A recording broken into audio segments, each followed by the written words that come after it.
Bonsoir tout le monde et bienvenue sur Histoire et Révélation. Bienvenue pour cette nouvelle émission.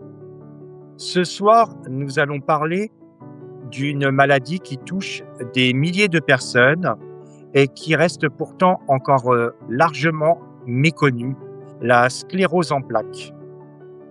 Derrière ce nom, il y a une réalité souvent invisible, une fatigue intense, des douleurs, des troubles de la vision, des difficultés à marcher, une période de rémission, puis parfois des rechutes qui bouleversent le quotidien.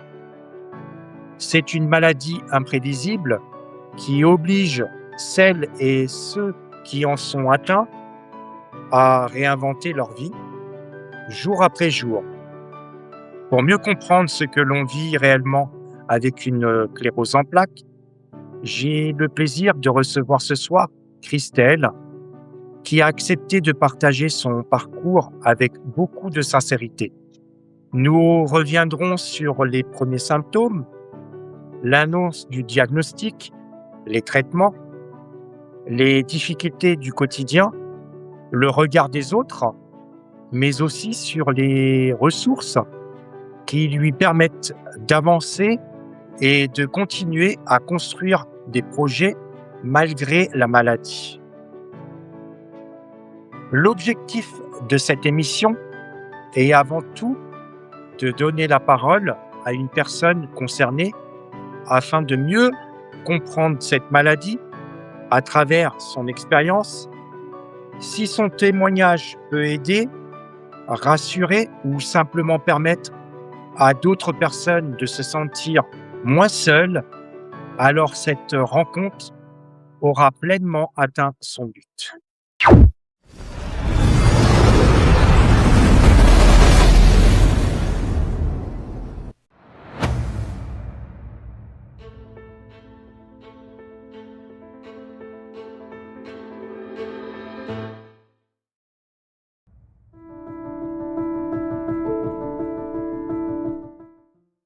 Bonsoir Christelle et merci d'avoir accepté mon invitation. Bonsoir à tous et à toutes et bonsoir, j'arrive jamais à souvenir de ton prénom, excuse-moi. À la chaîne Histoire et Révélation. Ouais. Merci beaucoup Christelle d'avoir accepté. Avant de commencer, ma première question, est-ce que tu peux nous dire qu'est-ce que la sclérose en plaques? Alors déjà, c'est une pathologie qui est très difficile à dire parce que sclérose en plaques, déjà on peut se poser la question: «Qu'est-ce que ça veut dire?» Et de là, on explique la maladie. Sclérose, ça veut dire durcissement et en plaques, c'est parce que, on a ce qu'on appelle des hypersignaux qu'on peut voir au niveau de la matière grise, je crois au niveau du cerveau, mais aussi on peut voir aussi au niveau de la moelle épinière. C'est pour ça qu'on parlera du diagnostic, comment se voit le diagnostic par les IRM. En fait, cette maladie, elle est très pernicieuse, c'est pour ça que c'est très difficile, pardon, de la définir. Mais en gros, je dirais, c'est une maladie auto-immune, à conséquences neurologiques et qui peut, partir dans sa forme progressive vers une maladie neurodégénérative, en fait. Et donc tout à l'heure, tu parlais des hauts et des bas dans la maladie. Mais c'est important de préciser qu'il y a 2 formes de maladie dans la sclérose en plaques. On connaît beaucoup la forme rémitante, qui est la forme par poussée et parce que ça atteint 80 des personnes. On est à peu près, je crois, à l'époque où moi on m'a diagnostiqué en 2007, on était à 80 000 personnes. Maintenant, je crois qu'on a dépassé les 140 000. Voilà donc et hem et c'est une maladie en fait qui est, comme je disais, très pernicieuse parce qu'on peut pas savoir quand on nous diagnostique la maladie, si ça va, évoluer très vite ou pas. Et pour répondre donc, il la diagnostique comme une maladie auto-immune, mais à conséquences neurologiques, même si pour la plupart des gens, on dit que c'est une maladie neurologique. Voilà, mais c'est une petite nuance que les neurologues ont parce que pour eux, c'est une maladie d'abord, à la base, auto-immune. Mais on a encore des points de flou dans cette maladie, notamment pour la forme progressive. On ne sait pas trop qu'est-ce qui fait basculer chez certaines personnes seulement de la rémitante à la progressive. Voilà, mais on en reparlera si tu veux.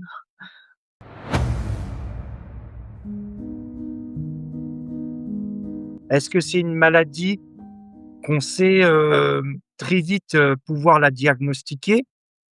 Est-ce que cette maladie, comment elle peut apparaître? Est-ce que c'est quelque chose qui se fait tout doucement, sur du long terme ou, jour au lendemain?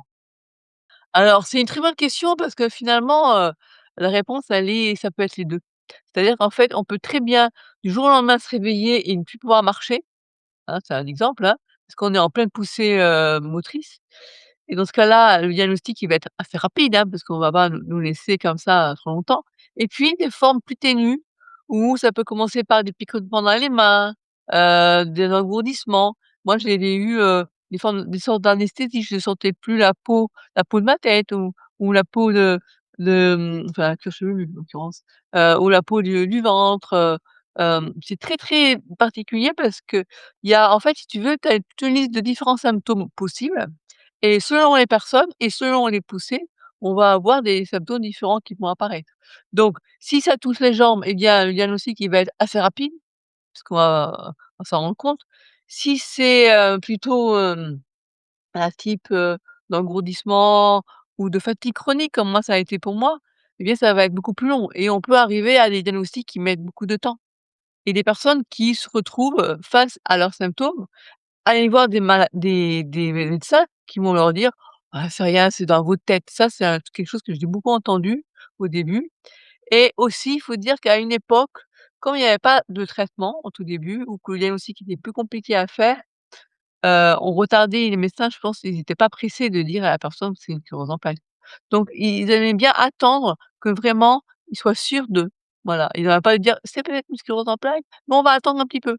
Ils vont pas dire ça, du coup, ils le disent pas et au bout de et s'ils revoient la personne plusieurs fois, qui se plaint de problèmes urinaires, de problèmes, divers, là ils vont commencer à se dire: «Bon, on va lui chercher ce qu'elle a quoi, vérifier que c'est pas ça» et en fait, je spoil un peu peut-être dans tes questions, mais c'est le neurologue qui va lui pouvoir, dire si c'est une sclérose en plaques ou pas, par rapport à des examens qu'il va nous faire, on va dire.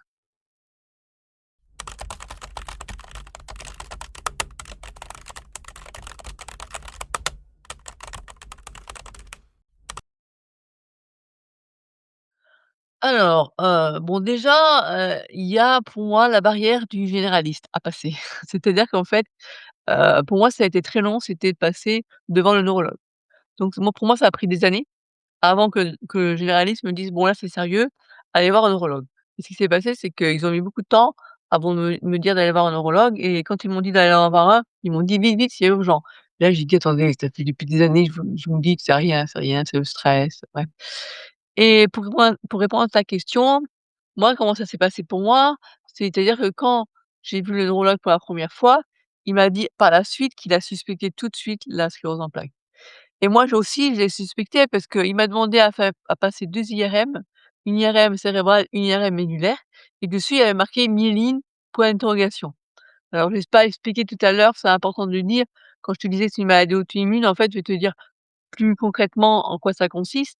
C'est la gaine de myéline qui est une gaine qui protège des fibres nerveuses qui, lors d'une poussée, est attaquée par notre propre système immunitaire et c'est pour ça qu'on parle de maladie auto-immune et quand on est en poussée, eh bien, c'est que la myéline est attaquée et donc elle se dégénère, enfin on va dire qu'elle est mangée par notre propre système immunitaire et à la fin de la poussée, cette myéline, elle s'est reconstituée. Si tu veux, c'est un peu comme, une gaine d'un câble électrique et quand, le câble a disparu et bien, l'influx nerveux, pour nous, ça circule beaucoup très difficilement, ce qui crée ces problèmes, neurologiques qu'on peut avoir. Et alors par rapport à ta question, combien de temps? Alors, pour quand on a la chance et qu'on peut obtenir un rendez-vous assez rapidement, donc on va entre le moment où j'ai vu mon neurologue, c'était en plein été, il m'a fallu un mois avant d'aller le revoir. Donc le temps passé, les examens, il m'avait demandé à l'époque une prise de sang, il m'avait demandé une radio du thorax et il m'avait demandé aussi donc une IRM cérébrale, une IRM médulaire et de là, ben, on a vu que j'étais en poussée, voilà. Quels sont les traitements aujourd'hui?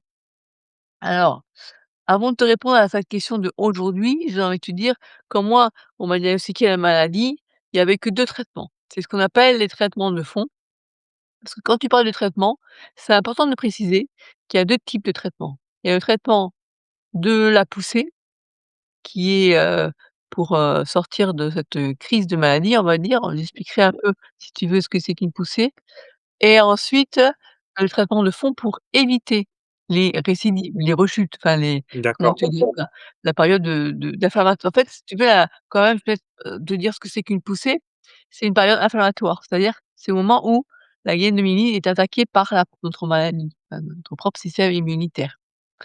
Et donc, on fait ce qu'on appelle des bolus de cortisone pour, alors c'est des fortes doses de cortisone pour, reconstituer tout de suite la myéline un peu rapidement. En fait, on n'est pas obligé de passer par là, mais ça permet de récupérer plus rapidement. Et bien sûr que quand on a une atteinte, motrice, eh bien, on veut vite récupérer, pouvoir, remarcher, quoi. Voilà.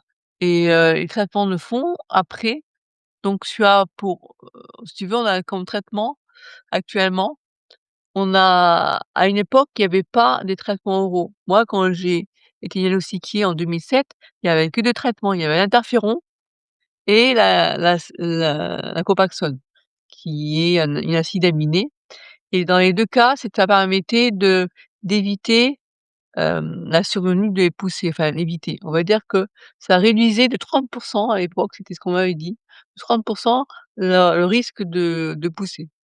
Bon, pour moi, j'ai eu la chance que ça m'a arrêté complètement les poussées. J'ai pas eu de poussées depuis que je prends la Copaxone. Mais petit à petit, j'ai la maladie qui est devenue progressive. Voilà. Donc les traitements actuellement, il y a énormément de traitements et qui se donnent par, soit par, en perfusion, soit en comprimé, donc par voie orale. Voilà. Et il faut savoir qu'il y a quand même des traitements qui peuvent être vraiment à risque. Notamment, je me souviens quand on m'avait parlé, d'un traitement, c'était le Ginelia, je me souviens, où là, il pourrait y avoir comme on touche à l'immunité, c'est compliqué, et pour la forme que j'ai, on propose des traitements immunosuppresseurs, donc ça consiste à réduire l'activité de la maladie en quelque part, en tuant le système immunitaire. Enfin, je dis ça dans des termes, comme ça, mais c'est un peu l'idée, voilà. Donc, il y a de plus en plus de traitements qui ont beaucoup pour l'instant, on arrive à maîtriser l'apparition des poussées, mais on est beaucoup, moins, outillés contre, la forme progressive. C'est une forme on a encore du mal en fait à maîtriser. Voilà. Avant le diagnostic, comment tout a commencé? Alors moi, j'ai vécu une longue errance médicale. Donc c'est vrai que j'avais des symptômes très ténu, c'était compliqué pour les médecins généralistes, quand je disais tout à l'heure, le premier filtre, ça a été le médecin généraliste. Parce qu'il faut qu'on soit recommandé par un médecin pour aller devant un neurologue.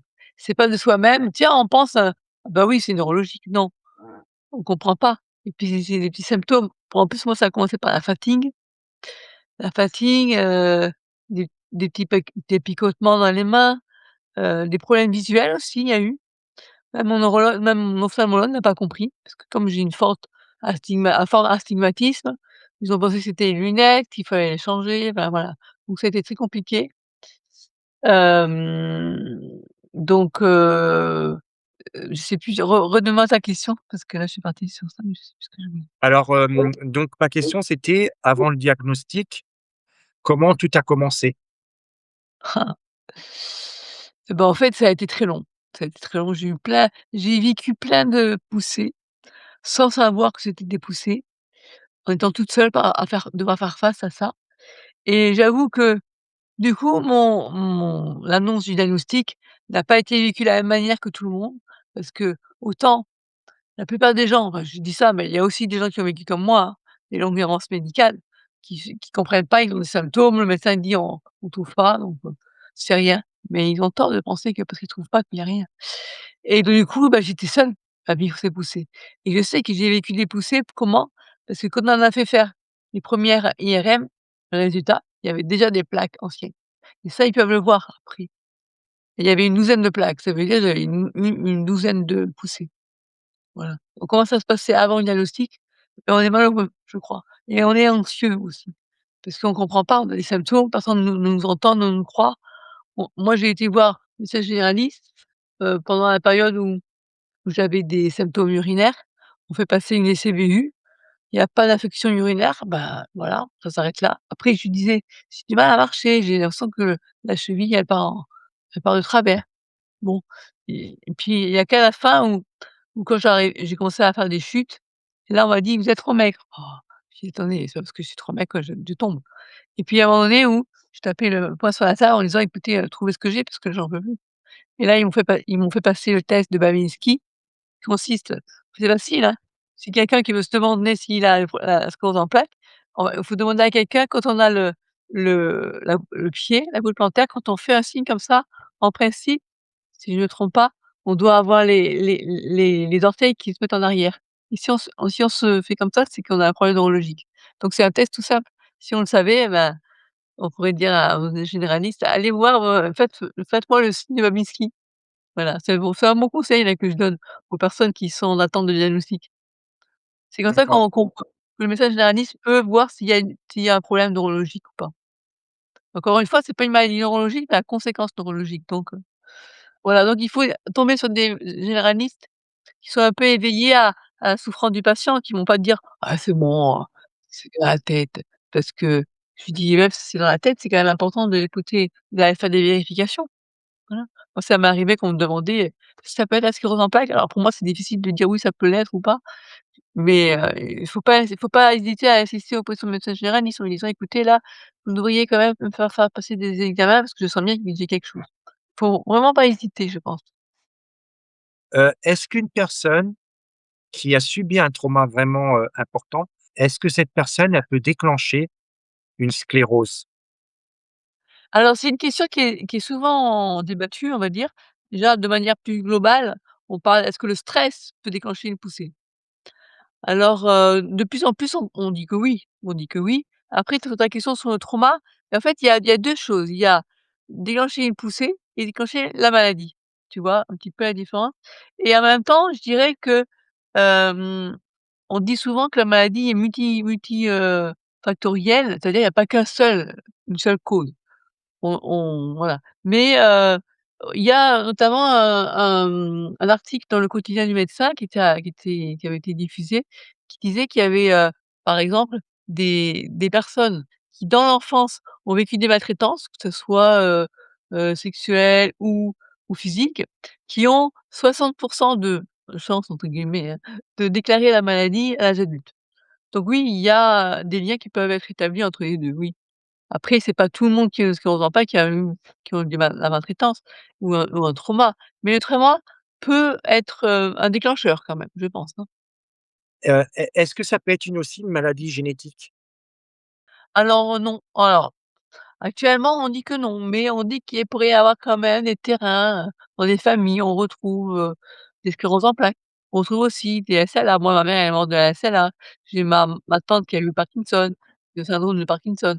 Voilà, donc il peut quand même y avoir des terrains, propices à déclarer des maladies neurodégénératives, hein. D'accord. OK, Mais c'est pas une maladie héréditaire par contre, hein, quand même. OK. Pas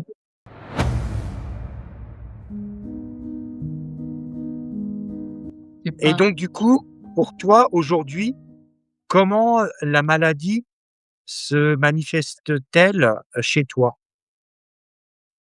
alors, il y a, j'ai envie de dire, avant de savoir que j'avais la sclérose en plaques, ça a commencé par la fatigue chronique. La fatigue ça a été pour moi un symptôme qui est devenu très handicapant, oui. À tel point que j'ai jamais pu travailler, garder un travail, surtout qu'à l'époque on savait pas ce que j'avais. Ce serait maintenant, on dirait: «Bon, on pourrait adapter pardon, le poste», mais là, on savait pas donc on m'a poussé à essayer de voilà, comment dire? Hem, j'ai été malmenée, en fait, par ce handicap. Jusqu'au moment où maintenant je le reconnais, donc maintenant j'arrive à gérer ça, à le gérer et bah, en fait, j'ai plusieurs symptômes, hein. À l'époque, quand j'avais des poussées, ça se j'avais beaucoup de signes, visuels, de problèmes, des ce qu'on appelle, comment on appelle ça déjà? Ah ça y est, il y a un terme neurologique pour dire, hem Non, j'ai un trou. Mais bon, c'est des pou ce qu'on a névrite-optique, ça y est. Une névrite optique, c'est le terme qui décrit en fait, la poussée qui touche les yeux. C'est quand on perd, en acuité visuelle, c'est-à-dire que quelqu'un qui voit parfaitement, du jour au lendemain, il peut se retrouver avec 5/10, heu et dans ce cas-là, on fait faire des boules de cortisone.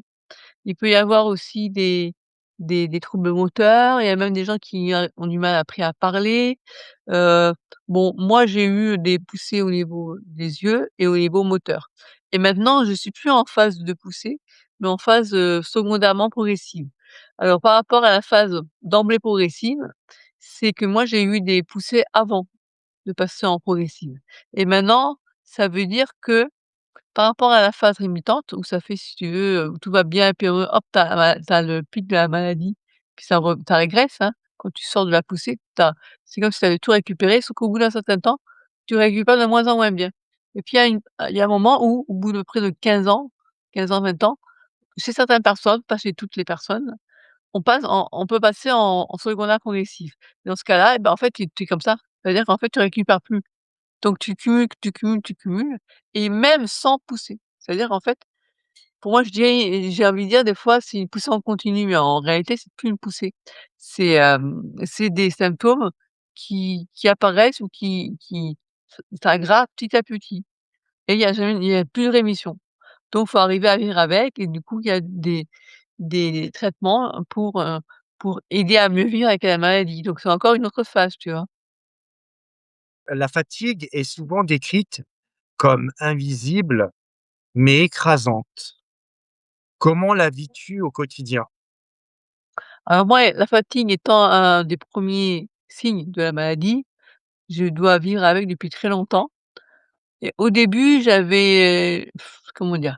Comme c'était pas reconnu comme, faisant partie de la maladie et c'est vrai, hein, alors que c'est un symptôme très fréquent et qui n'est pas forcément relié à l'handicap. C'est-à-dire qu'il y a des personnes qui sont en fauteuil roulant et qui ne se sentent pas trop fatiguées et d'autres à l'inverse qui sont valides, qui marchent et tout ça et qui ont une vie à peu près normale, on va dire et qui pourtant sont très fatigués et ont quand je parle de fatigue, la fatigue dans la sclérose en plaques, c'est pas une fatigue, normale, on va dire.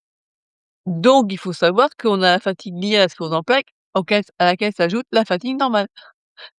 C'est-à-dire qu'en fait, on a la fatigue liée à la maladie et ben, si on fait des écarts, des ou si on sort et qu'on tard le soir et qu'on récupère mal, on dort pas bien, eh bien ça s'ajoute.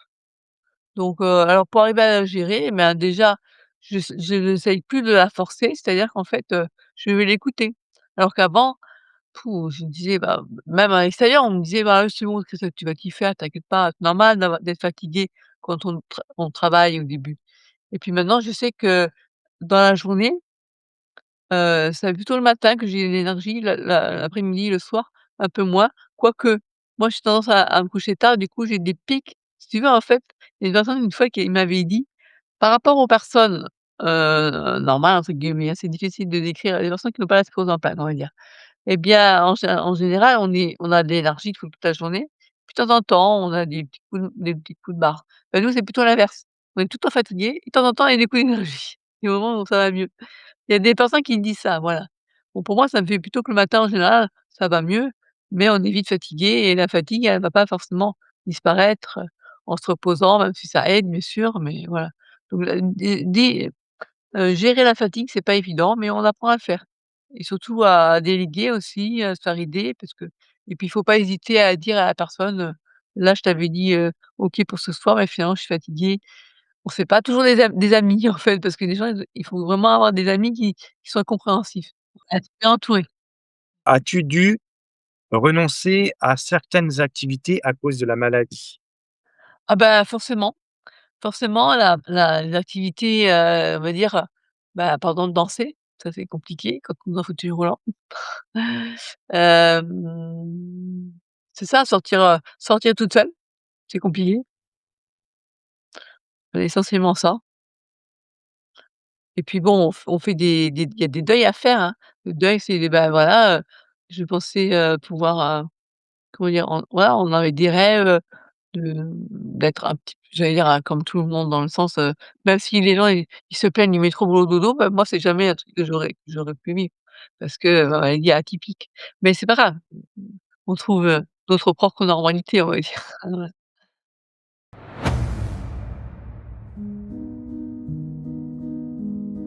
Tu as eu des traitements, est-ce que, ils ont été efficaces pour toi? Oui, la Copaxone a été efficace puisque depuis que je suis sous la Copaxone, j'ai plus eu de poussées.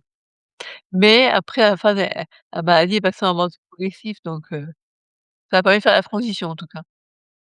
Est-ce qu'aujourd'hui, la maladie chez toi, elle est en rémission? Bah, non parce que justement je ne suis plus en phase, rémitante, mais en phase D'accord. progressive. Donc c'est tout le temps comme ça.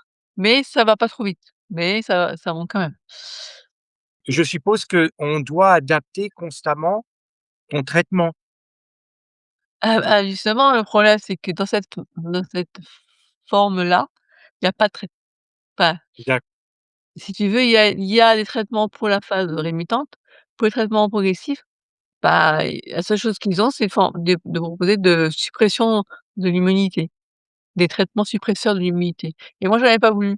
À l'époque, j'en avais pas voulu parce que j'étais très, très maigre. Depuis, j'ai repris, mais et donc j'avais peur pour ma santé et au final, bah, comme j'ai pas une maladie qui évolue trop, trop vite, il y a 3 ans, j'étais encore debout. Bon, maintenant, c'est un peu compliqué, mais donc je préfère ça plutôt que de mourir d'une grippe ou du Covid. L'alimentation a-t-il joué un rôle dans ton mieux-être? Mais en fait, l'alimentation, hem, pour moi, bien sûr, hem, quand tout à l'heure tu parlais du lien entre le trauma et la maladie, effectivement, moi, bon, j'ai vécu des traumas, je vais pas m'étendre sur la question, mais ce qui est sûr, c'est que pour moi, la maladie, elle a été déclenchée par ces traumas, et qu'il y a eu d'autres pathologies qui se sont déclenchées aussi, notamment l'anorexie. Pendant 30 ans, j'ai été anorexique et je suis sortie de ça il y a 2 ans et demi. Et il y a 2 ans et demi, il a fallu que je chute, j'ai envie de dire grâce au Covid parce que, je suis descendue à 36 kilogrammes. Il a fallu que porte une sonde nasogastrique pendant presque 6 mois, avec la nutrition entérale. Alors ça veut pas dire qu'avant je mangeais mal.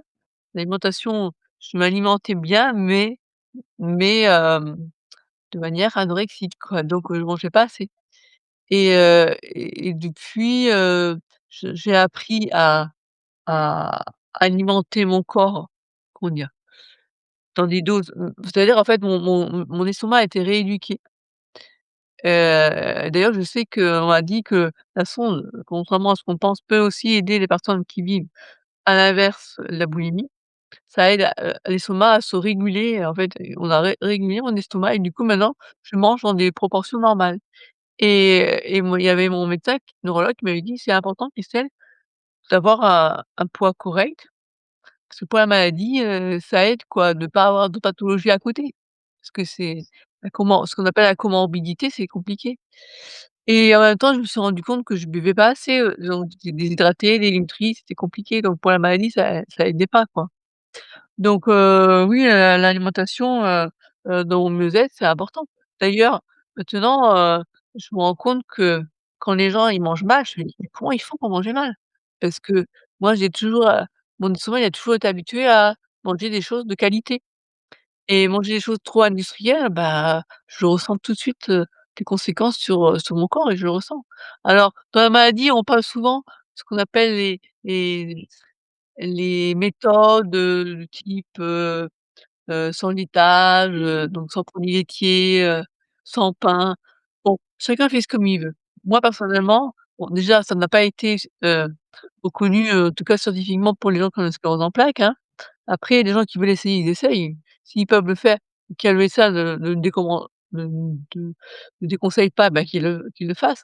Moi, personnellement, étant donné vu ce que j'ai traversé, j'ai pas envie. Et puis, de toute façon, maintenant, je suis plus dans la phase, inflammatoire, je suis dans la phase, secondaire, enfin progressive mais par contre, ce qui est sûr, c'est important de bien s'alimenter. Et bien s'alimenter, c'est choisir des bons aliments et je me rends compte la différence même au niveau du goût. Quand on s'alimente bien, c'est vraiment important et on fait du bien à son corps aussi. fait pas que du bien qu'à son ses facultatifs, c'est aussi à son corps et dans le mieux-être et bien quand on sent que son corps, va bien, bah, ça aide et c'est vrai que moi j'ai plus la même tête maintenant qu'il y a 3 ans. Il y a 3 ans, je ressemblais à une petite vieille, moi, parce que j'étais toute maigre et voilà. Donc oui, c'est important, c'est vraiment important. As-tu essayé des approches complémentaires qui t'ont apporté quelque chose? Alors, au tout début de la maladie, j'avais essayé la sophrologie pour trouver un peu enfin, tout ce qui est en termes de relaxation. J'en fais encore, je fais la méditation. Je suis quelqu'un hem, qui a une chaîne YouTube qui propose, hem, des méditations, des relaxations, guidées, on va dire. Et puis il y a aussi la réflexologie plantaire et ça m'aide pour, on va dire, apaiser mon système nerveux parce qu'on est quand même, ça on va en reparler, je sais, je pense, tout ce qui est, devoir s'adapter à la maladie, c'est quand même à chaque fois, pas ne serait-ce que de passer de la forme limitante à la forme progressive, c'est un choc aussi pour nous, c'est pas évident, nerveusement à accepter, c'est important d'avoir des outils pour nous aider à mieux vivre. Tout à l'heure, tu parlais des traitements de fond, il y a aussi des traitements entre guillemets «complémentaires» qui peuvent aider à mieux vivre avec la maladie. C'est un aspect qui est aussi important. Donc la réflexologie plantaire, ça m'apporte un mieux-être, sur le moment, mais aussi, mon réflexologue, il travaille aussi sur tout ce qui est, pour avoir, une meilleure circulation au niveau lymphatique, au niveau nerveux, veineux pardon. Voilà, donc ça m'aide et comme on a moi j'ai en ce moment, j'ai tout le temps les jambes, par terre, parce que du fait d'être en fauteuil roulant et bien c'est important. Il fait ce qu'on appelle c'est pas des massages, c'est de la réflexologie plantaire, donc c'est des stimulations sous la voûte plantaire et ou dessus qui peuvent, stimuler, en fait, permettre ce qu'on appelle, l'homéostasie du corps, que l'équilibre, voilà. C'est important.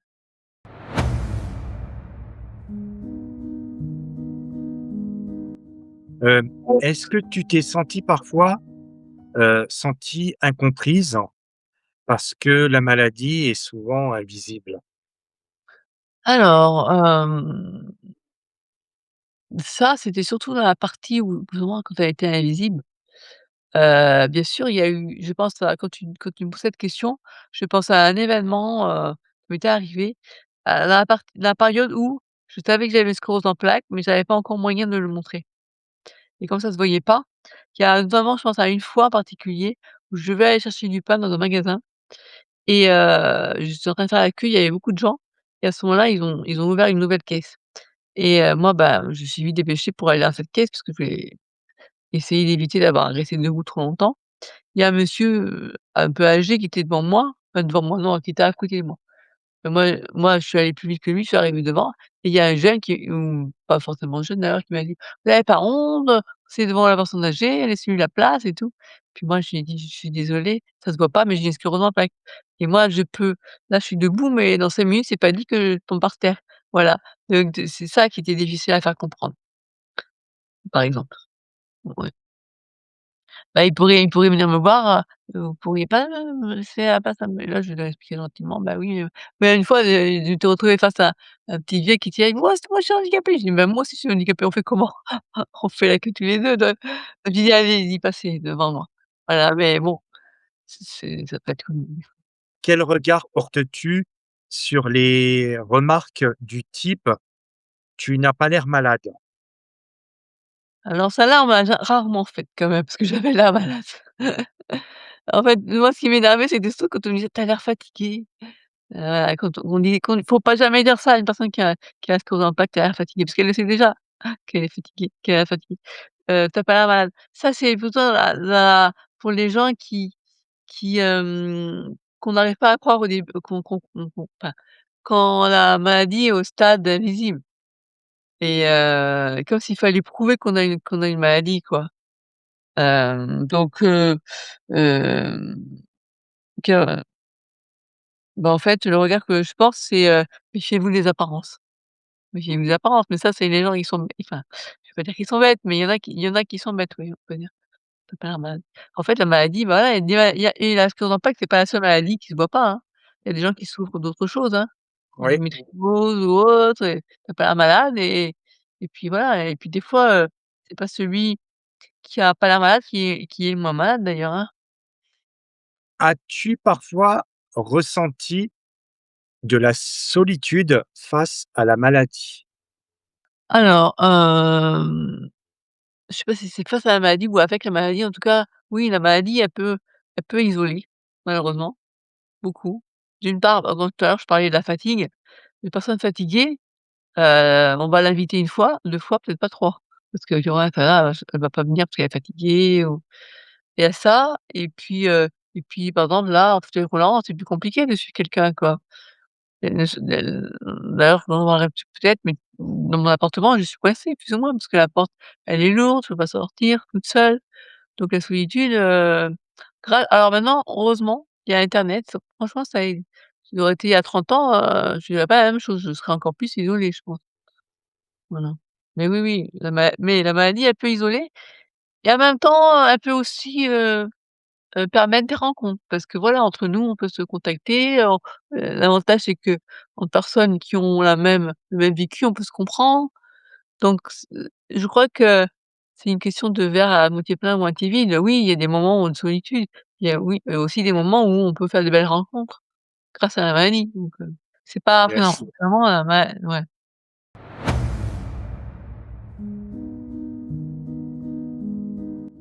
Selon toi, quelle est la plus grande idée reçue sur, la sclérose en plaques? Bah, en fait, bah, l'idée reçue sur la sclérose en plaques, c'est celle que j'avais au tout début quand je savais pas que j'avais la maladie. Moi, pour moi, la sclérose en plaques, c'est quelqu'un qui était grabataire, et je voyais que cette image-là de la personne avec une sclérose en plaques. Dans un fauteuil roulant. Or, c'est pas vrai. La plupart des gens qui ont une sclérose en plaques, c'est des gens qui ont des moments où ça va pas et des moments où ça va et ça, c'est un préjugé qu'on a parce qu'on pense que la sclérose en plaques, c'est comme ça et pas autrement alors qu'en fait, il y a énormément de profils différents et même, une même personne, moi, il y a 20 ans, j'étais debout, on savait pas que j'avais la maladie il y a 20 ans. Ouais, si, on le savait déjà et non, à 1 an près, on savait pas encore donc et ça a beaucoup changé donc OK. Qu'aimerais-tu que le grand public comprenne enfin sur cette maladie? cette maladie, elle est tellement pernicieuse que de vouloir, nous étiqueter, comment dire? Il faudrait qu'ils sachent, faut déjà qu'on sorte des préjugés du style: «C'est contagieux», que ça, il y en a qui le pensaient. Ça peut être contagieux, on est tous, heu, on est tous en fauteuil roulant, j'aimerais bien que les gens sortent un peu des apparences, en fait, et qu'ils cherchent à se renseigner, ça serait bien, des fois. Qu'on face à quelqu'un qui est si on nous dit, «J'ai sclérose en plaques», on dit: «Oh la pauvre, tu es censé comment tu sais comment pourquoi tu dis la pauvre?» Ouais, une fois, il y a une personne qui me disait, «Oh bah moi, si un jour, on me dit que je vais finir en fauteuil roulant, je me tue». Ah je suis là, je lui dis: «Bon déjà, calme-toi parce que pense à tous ceux qui sont en fauteuil roulant et puis, ce jour-là, t'inquiète pas que à mon avis, déjà, il faudrait que tu arrives à pouvoir le faire, parce que c'est bien gentil, mais c'est par exemple, si on dit à quelqu'un: «Tu as une maladie mortelle, tu as la SLA», il faut qu'il puisse se tuer, hein. Mais bon, les gens, ils me font rigoler des fois et puis l'être humain, il peut y a des choses à l'instant T et puis, 2 ans plus tard, il va se dire: «Ah non, finalement, je t'aime bien la vie que» voilà. Donc moi, je dis, «Renseignez-vous sur la maladie, ne restez pas dans les apparences, en fait». OK. Alors Christelle, j'ai encore 2 questions Oui. et après on va arriver à un terme à notre émission. Quels sont les défis auxquels les personnes atteintes de sclérose en plaques sont les moins préparées? Alors, la question, j'ai envie de te dire qu'on est préparé à rien finalement. Je veux dire et cette maladie, faut avoir beaucoup de pugnacité, de courage parce qu'il faut savoir rebondir à chaque fois quoi et s'adapter. Il y a beaucoup, et les défis, bah, en fait, on les connaît pas forcément à l'avance et bah, en fait, je vais te donner un exemple qui est arrivé il y a pas plus longtemps qu'hier.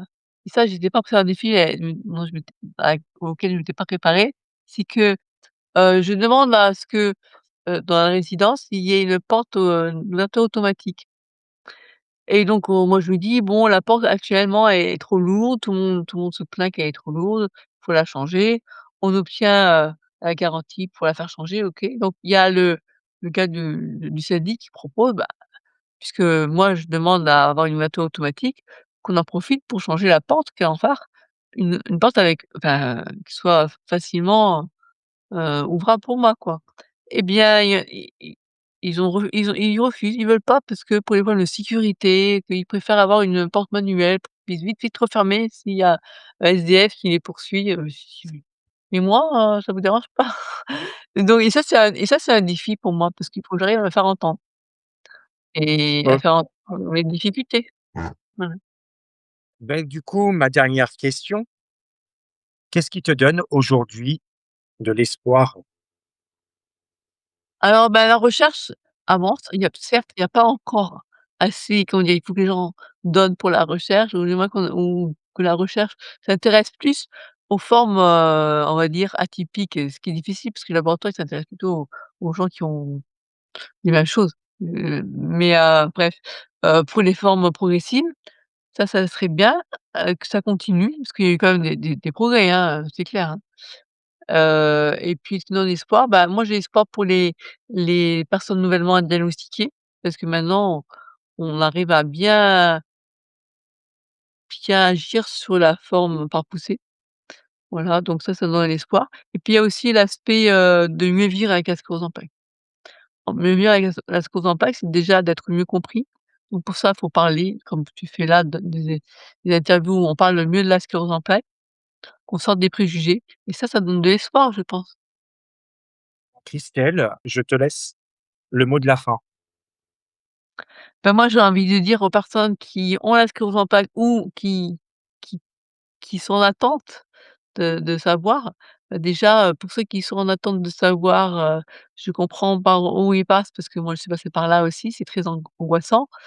Mais je dois dire que si on jamais on vous diagnostique cette maladie, ne prenez pas peur parce que de nos jours, elle est de mieux en mieux, gérée.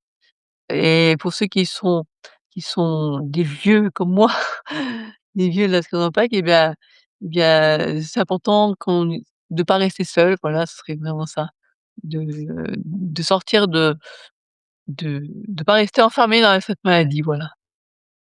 Un immense merci à toi d'avoir accepté de partager ton histoire avec autant de sincérité, de courage et de générosité.